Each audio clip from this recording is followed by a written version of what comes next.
ዛሬ የገፉንን ሰዎች፣ ዛሬ ያስጨከኑንን ሰዎች፣ ዛሬ የሰረቁንን፣ የቀጠፉንን፣ ዋጋ ያስከፈሉንን በጣም ብዙ ነገሮችን መሬት ነውና ዛሬ ባላቸው ጊዜ ሰልጥነው በተገኙ ሰዎች ላይ ስለሚደርሱብን ነገሮች በሙሉ ዝም የምንለው ለምን ይመስላችኋል?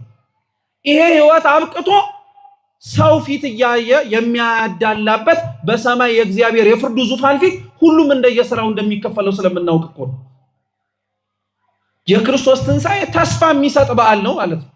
ተስፋው ሞተን እንደማንቀር የሚሰበክበት ብቻ ሳይሆን ተስፋው ዛሬ በምንኖርባት በዚች ምድር ላይ ለምናደርጋቸውና ስለ ክርስቶስ ስንል ለከፈልናቸው ምንም አይነት ዋጋዎች እግዚአብሔር አምላክ እንዲሁ እንደማያስቀረን የምናውቀው ምን እንዳለ ስለምናውቅ ነው።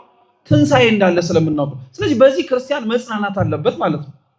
ትንሣኤ የሚያውቅ ትንሣኤ እንዳለም ጭምር የሚያምን ክርስቲያን ዛሬ በምድር ላይ ክርስቶስ ስላደረገለት እርሱም ጭምር ስለሚያደርግለት ነገር ብድራቱን በምድር ካልተከፈለኝ ብሎ ከአምላኩ ጋር አይገዳደር።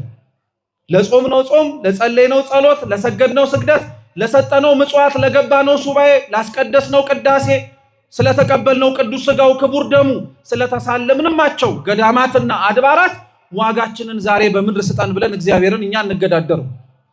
ከፈለገ ካሻው የሚጠቅመን ከሆነ እሱ የኛን ዋጋ በመሬት ላይ በመስጠቱ እግዚአብሔር ሰጪም ነሺም እንደሆነ ሊያስተምርብን ከፈለገ ያድርገው። ካልሆነ ግን ብድራታችሁን በሰማይ ልጠብቅላችሁ ልሸልማችሁ ካለ እሱ አይበልጥም ብላችሁ ነው ክርስቲያኖች? በምድር የጾማችሁትን ሁሉ ዋጋ ብታገኙ እና ብትጠግቡ ምን ዋጋ አለው? ከክርስቶስ መንግስት ወጣችሁ በምድር ላይ የተጠማችሁትን ረክታችሁ ጠጥታችሁ ጠግባችሁ ነገር ግን ሰማያዊ ሆነውን ምግብና መጠጥን የክርስቶስ ሥጋና ደምን ብትርቁት ምን ተሸለማችሁ? ምንም እኮ ሽልማት የለው። ምንም ሽልማት የለው። ትንሣኤ ለዛ ነው ከሞት በኋላ ያለ ህይወት እንዳለ ስለምናውቅ ተስፋም ጭምር ስላለን በምድር ስለ ክርስቶስ ስንል ስለምንከፍላቸው ምንም አይነት ዋጋዎች ነገ ላይ እግዚአብሔር አምላክ ዋጋችንን እንደሚሰጠን ስለምናምን ትንሣኤ በቤተ ክርስቲያናችን የበዓላት ሁሉ በኩር ነው ብለን የምንጠራው ለዛ ነው ቅዱስ ጳውሎስ ራሱ አንደኛ ቆሮንቶስ መልእክቱ ምዕራፍ 15 ላይ ሲናገር ክርስቶስ ከሙታን ከመካከል ባይነሳ ወይ ካልተነሳ ስብከታችን ከንቱ ነው አለ። እውነት ነው። ሞተ ብለን ለመስበክ አይደለም እኮ የምንቻኮለው። ተሰቃየ ብለን ለመስበክ ብቻ አይደለም እኮ የምንቻኮለው። ሞተ ተሰቃየ የምንለውን አምላካችንም ከሞቱና ከስቃዩ በኋላ ምን አረገ እንላለን? ተነሳ እንላለን። ስለዚህ ስብከታችን ራሱ ከንቱ አልቀረም ማለት ነው። የምናመልከው አምላክ መቃብር ውስጥ የቀረ አይደለም። የተገዛንለት ክርስቶስ ተሰቃይቶ ብቻ ዋጋ ከፍሎ ያለፈ አይደለም። ዋጋ ከከፈለልን በኋላ ከተሰቃየልን በኋላ ደግሞ ከሙታን መካከልም ምን ያደረገው ነው? የተነሳ አምላክ ስላለን የበዓላት በኩር ነው ተብሎ የሚነገረው ለዛ ነው። እንዳልኳችሁ ግን ትንሣኤ ስለ ክርስቶስ በዓል የሚከበር ብቻ ሳይሆን በክርስቶስ በዓል ውስጥ እና ክርስቶስ ከሙታን መካከል በመነሳቱ ውስጥ ለኛም ጭምር ሕይወት እንዲሆነን የምናከብረው በዓልም ጭምር። ልብ ብላችሁ ስሙ ክርስቲያኖች። ቤተክርስቲያናችን የክርስቶስ አምላካችንን ትንሣኤ የምታከብረው ልክ እንደ ጾምንባቸው ሰሞናት ለ50 እና ከ50 በላይ ቀናት። እየሰማችሁ ነው? በዓላቱን እንደዛ የምናከብረው በዓል በነገራችን ላይ እንደ ትንሣኤ ለረጅም ጊዜ በዓል የለም። ብዙ በዓላት የምናከብረው በዛ ከተባለ ለ3 ቀን ነው። ለስንት ቀን? ለ3 ቀን ነው። ለምሳሌ ነገ ለምናከብረው ለቅዱስ ጊዮርጊስ ዓመታዊ ክብረ በዓል ዛሬ በዓል ነው። የዛሬው የበዓሉ የመጠሪያ ስያሜ ምንድነው? ዋዜማ ነው የሚባለው። ምን አልኳችሁ? ሁሉም በዓል ምን አለው? ዋዜማ አለው። ስለዚህ ዋዜማውም ይከበራል። ቤተ መቅደስ ይከፈታል። ሊቃውንተ ቤተክርስቲያን ማህሌት በመቆም ያከብሩታል። ከዋዜማው ቀጥሎ ያለው ደግሞ ዋናው ክብረ በዓል ነው፣ ሁለተኛው ማለት ነው። ዋዜማውንና ክብረ በዓሉን አክብረን ከጨረስን በኋላ በዓላቱ ያቆማሉ እንደ ቤተክርስቲያን ውስጥ? አያቆሙም እኮ በነገራችን ላይ። ልብ ብላችሁ ስሙ። ዋዜማውን ለክብረ በዓሉ እናከብራለን። ክብረ በዓሉን አክብረን ከጨረስን በኋላ ግን አገልግሎትም ምስጋናም ተቋርጧል ብላ ቤተክርስቲያን በሮቿን ዘግታ አትሄድም። በቀጣዩ ቀን በማግስቱ ደግሞ መታ መቅደሷን ከፍታ ማመስገን ትጀምራለች። ለምን? ዋዜማውን ለክብረ በዓሉ እንዳከበር ነው ሁሉ ክብረ በዓሉን እንድናሳልፍ ያደረገን እግዚአብሔር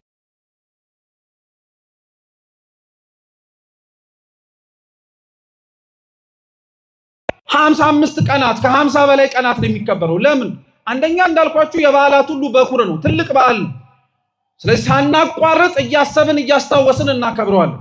ሁለተኛው ክርስቲያኖች ትንሣኤ ለ55 ቀናት የሚከበረው የዝግጅት በዓል ስለሆነ ነው። የምን በዓል? ኧረ መልሱ እባካችሁ። አው ጾሙ እኮ ከተፈታ ይቀር እንደበላ መልሱ። የምን በዓል? የዝግጅት በዓል። ልብ ብላችሁ ስሙ። 50ውን ቀን ትንሣኤ ከማክበራችን በፊት ስንጾም የነበረውን ጾም ለምን እየተዘጋጀን የጾምነው ጾም? ጎሽ ይሄን ነው መፍራት። እንግዲህ የጾምነው ምንን ለማክበር አስበን በመዘጋጀት ነው። እስኪ ትንሣኤ በሉ። ቀላል እኮ ነው። ትንሣኤን የጾምከው ምንን ለማየት ነው? ትንሣኤን የክርስቶስን ትንሣኤ ለማክበር ነው። በጣም ጥሩ። ተመሳሳይ የሆኑ ቀናትን ደግሞ ከክርስቶስ ትንሣኤ በኋላ በተመሳሳይ መልኩ ትቆይባቸዋል። ልብ ብላችሁ አስተውሉ። የጾምንባቸውን ያክል ቀናት ትንሣኤውን ለማክበር ከክርስቶስ ትንሣኤ በኋላ ደግሞ እስከ በዓለ ጰራቅሊጦስ ድረስ እንቆይባቸዋል። ለምን እንደሆነ ታውቃላችሁ? የጾምነውና ጾሙን እየጾምን የተዘጋጀነው የክርስቶስን ትንሣኤ ለማክበር እንደሆነ ሁሉ የክርስቶስን ትንሣኤ ካከበርን በኋላ ደግሞ የምንዘጋጀው መንፈስ ቅዱስ እስኪወርድ ድረስ ነው። ማን እስኪወርድ? ይሄ ወቅት የዝግጅት ወቅት ነው ማለት ነው። ከገባችሁ ስትጾም የነበረው፣ ስትጸልይ የነበረው፣ ስትሰግድ የነበረው፣ ስትመጸውት የነበረው በጾም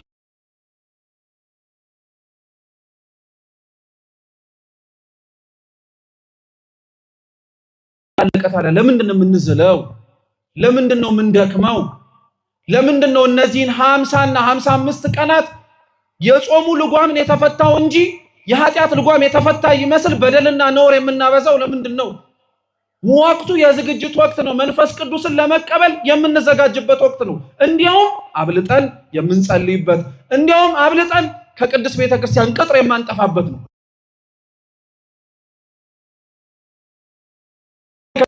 በኋላ እስከሚያርግ ድረስ 40 ቀን ከደቀ መዛሙርቱ ጋር ቆይቷል። ስንት ቀን? 40 ቀን። መጽሐፈ ኪዳንን ስርዓትን እያስተማረ ክርስቶስ ለሚመሰርታትና ለመሰረታት ቅድስት ቤተክርስቲያን ደቀ መዛሙርቱ መሪዎቹ እንደራሴዎቹ አድርጎ ለሾማቸው ሐዋርያት ሲያስተምራቸው ቆይ። ክርስቶስ 40ውን ቀን ካስተማራቸው በኋላ በ40ኛው ቀን ወደ መጣበት ወደ ላይኛው ክብሩ ምን አደረገ? አረገ። ካረገ በኋላ 10 ቀናትን እነሱ እዛው የተማሩበት የወጡበት የወረዱበት ኢየሩሳሌም ውስጥ ክርስቶስ አዟቸው ተቀምጧል። ምንድን ያላቸው? አንተም ወሰነበሩ ሀገረ ኢየሩሳሌም፣ እናንተ ግን ኃይልን ከአርያም እስከምትለብሱ ድረስ ኢየሩሳሌም ተቀመጡ አላቸው። ክርስቶስ ከሙታን መካከል ተነስቶ ወዲያውኑ ደቀ መዛሙርቱን ስበኩ አላላቸው።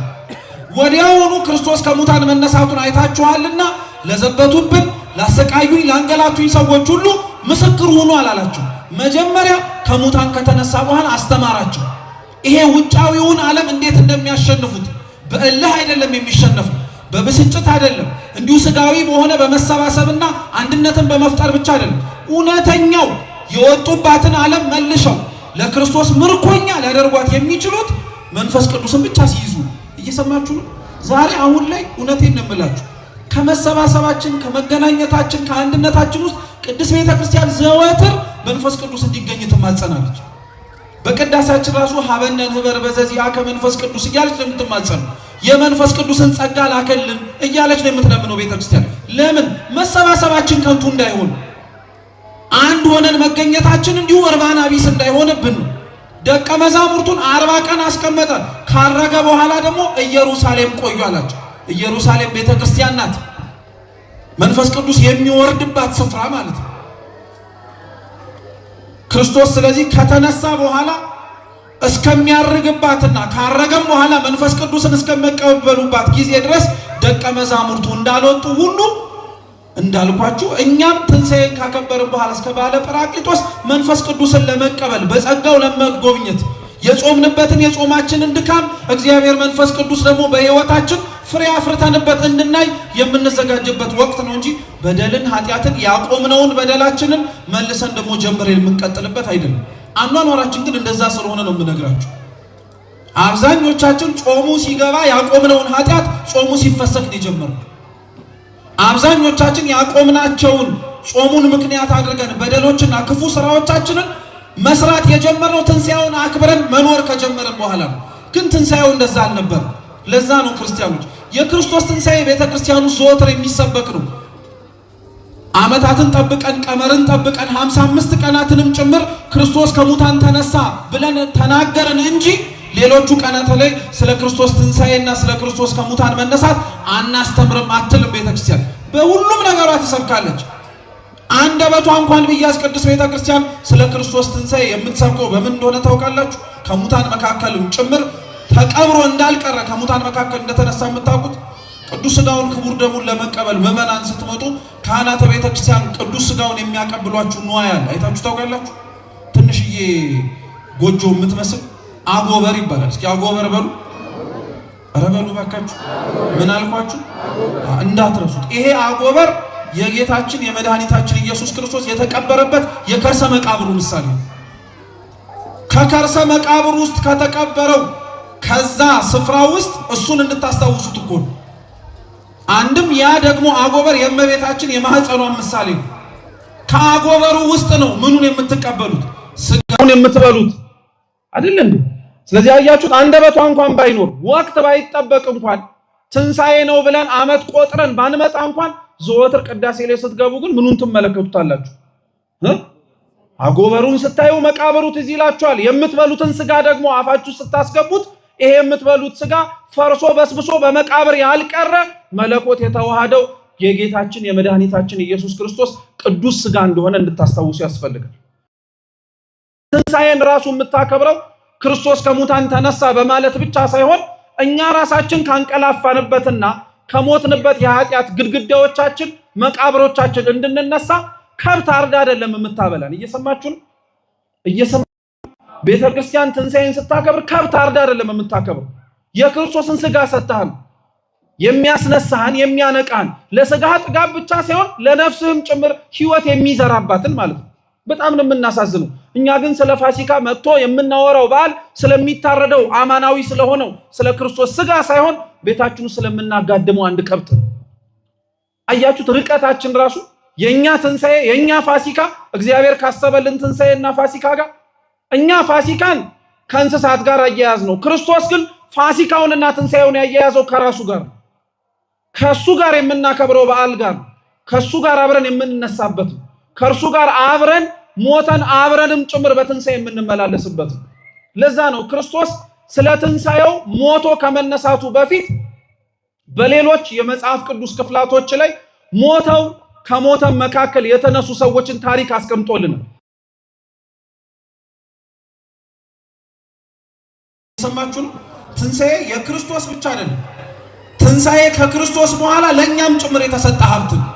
ያንን ግን አምላካችን ኢየሱስ ክርስቶስ እንድናውቀው ያደረገን እርሱ ከመሞቱ ከሙታን መካከል ከመነሳቱ በፊት ሞተው የነበሩ እና ከሙታን መካከል ያስነሳቸውን ሰዎች በማሳየት የመጀመሪያው መጽሐፍ ቅዱስ ላይ ታሪኳ ተጽፎ የምታገኙት ሞታ ከሙታን መካከል የተነሳችው አንዲት ኢያኢሮስ ተብሎ የሚጠራ የአይሁድ የምኩራብ አለቃ ሹም የሆነ ጣሊታ ተብላ የምትጠራ ልጅ ነው። እስኪ ጣሊታ በሉ። እምባስብላችሁ እንዳትረሱት ነው፣ ማስታወሻ ለማትይዙ። እስኪ ጣሊታ በሉ። የልጅቷ ስም ጣሊታ ነው። የአባቷ ስም ኢያኢሮስ ይባላል። እስኪ ኢያኢሮስ በሉ። በጣም ጥሩ፣ ልብ ብላችሁ ስሙ። ታሪኩን ባጭሩ ልንገራችሁ። የማርቆስ ወንጌል ምዕራፍ 5 ላይ ያለ ታሪክ ነው። ኢያኢሮስ የአይሁድ የምኩራብ አለቃ ሹም ነው። ምኩራብ የአይሁድ ቤተ ጸሎት ነው። በዛ ቤተ ጸሎት ውስጥ ኢያኢሮስ አለቃ ነው። ይሄ የአይሁድ የምኩራቦቻቸው አለቃ ኢያኢሮስ ልጁ በጠና ታመመችበት። ልጁ በጠና ከታመመችበት በኋላ ጌታችን መድኃኒታችን ኢየሱስ ክርስቶስ ወዳለበት ስፍራ ሄደና ምን ብሎ ለመነው? ጌታ ሆይ መምህር ሆይ ልጄ በጠና ታማብኛለችና እባክህ ወርደህ ልጄን አድንልኛል። እየሰማችሁ? በጣም ጥሩ። ታሪኩን ብዙ አልቀጥልላችሁ፣ እዚህ ጋር አላቁምላችሁ። ቁም ነገሩን በዛው እየቋጠር ነው እንድንሄድ ልብ ብላችሁ ስሙኛው። ኢያኢሮስ የምኩራብ አለቃ ነው ብያችኋል። ምኩራብ ማለት የአይሁድ ቤተ ጸሎት ነው። በዚህ ምኩራብ ውስጥ ጌታችን ኢየሱስ ክርስቶስ ብዙ ጊዜ እየገባ አስተምሮበታል።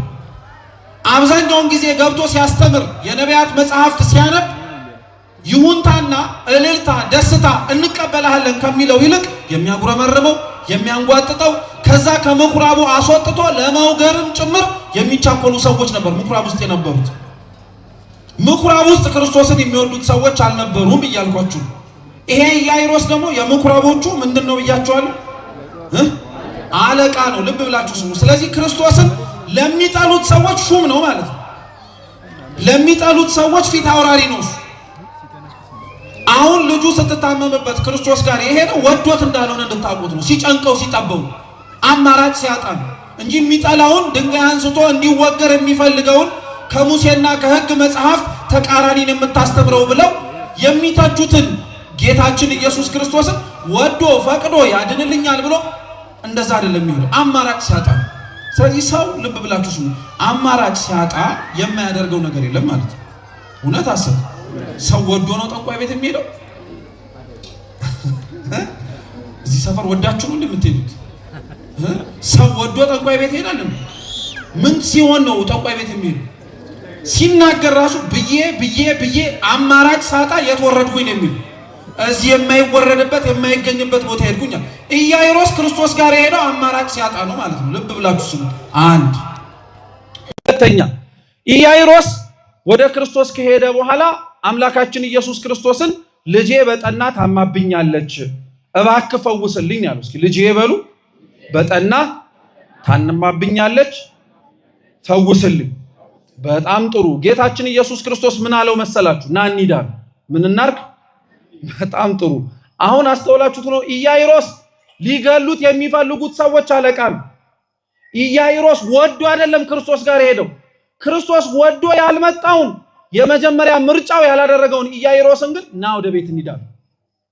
ለኢያኢሮስ በነገራችን ላይ ከእግዚአብሔር ከክርስቶስ ፊት ሊያስደምጠው የሚችል በጣም ብዙ ነገር አለ።